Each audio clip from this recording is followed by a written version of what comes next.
थंडीचे दिवस म्हटलं की हिरव्या पालेभाज्यांची रेलचेल भरपूर प्रमाणामध्ये आपल्याला बाजारात बघायला मिळते. कोथिंबीर वडी अगदी खाण्याची इच्छा झाली तर ही झटपट कोथिंबीर वडी बनवण्याची पद्धत तुम्ही नक्की ट्राय करू शकता. इथे 1 ते 1.5 कप मी कोथिंबीर स्वच्छ धुवून निवडून घेतलेली आहे. देठं याच्यातली काढून घेतलेली आहे आणि आता आपण याला बारीक चिरून घेऊ शकता. तुम्ही कात्रीच्या साहाय्याने देखील याला बारीक चिरून घेऊ शकता. त्याच पद्धतीने आपण इथे 1 ते 1.5 इंच अद्रक ही सोलून घेतलेली आहे आणि 10 ते 12 लसणाच्या पाकळ्या देखील सोलून घेतलेल्या आहेत. जिरे, ओवा, हिंग आणि मीठ, हिरवी मिरची या पद्धतीचा बाकीचा मसाला देखील काढून घेतलेला आहे.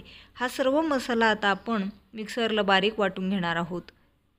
1 ते 1.5 चमचे मी इथे तीळ देखील घातलेले आहेत. हे सर्व मिश्रण आपण मिक्सर वाटे बारीक वाटून घेणार आहोत आणि याला आपण चिरलेल्या कोथिंबीरीमध्ये ॲड करणार आहोत.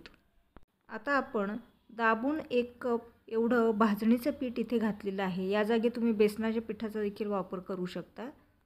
सुरुवातीला पाणी न घालता याला व्यवस्थित आपल्याला मिक्स करून घ्यायचं आहे, कारण कोथिंबीरीला अंगचं असं पाणी असतं. इथे 1/4 कप मी तांदळाचं पीठ घातलेलं आहे आणि आता आपण हे सर्व मिश्रण थोडंसं पाणी घालून याला मळून घेणार आहोत.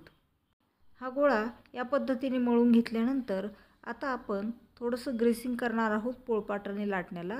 याच्यामुळे आपला गोळा चिकटणार नाही आणि याला आपल्याला लाटून घ्यायचं आहे. या पद्धतीने लाटल्यानंतर आता आपल्याला पिझ्झा कटरच्या साहाय्याने याचे हवे तसे चौकोनी तुकडे करून घ्यायचे आहेत. तुम्ही ही कोथिंबीरीची वडी नक्की ट्राय करून पहा आणि तुम्हाला ही पद्धत कशी वाटली हे कॉमेंट बॉक्समध्ये कॉमेंट करून सांगायला विसरू नका. आता एका बाजूला आपण तेल तापायला ठेवलेलं आहे. सुरुवातीला थोडंसं एकदम मोठ्या गॅसवर आपण तेल तापायला ठेवणार आहोत आणि या कोथिंबीरीच्या वड्या आपल्याला त्याच्यामध्ये डीप फ्राय करून घ्यायच्या आहेत. तळताना गॅस आपल्याला मध्यम आचेवर ठेवायचा आहे. गोल्डन ब्राऊन होईपर्यंत आपल्याला तळून घ्यायची आहे. तेव्हा नक्की ट्राय करा आणि सबस्क्राईब करायला विसरू नका. मराठी कट्टा किचन. Thank you very much.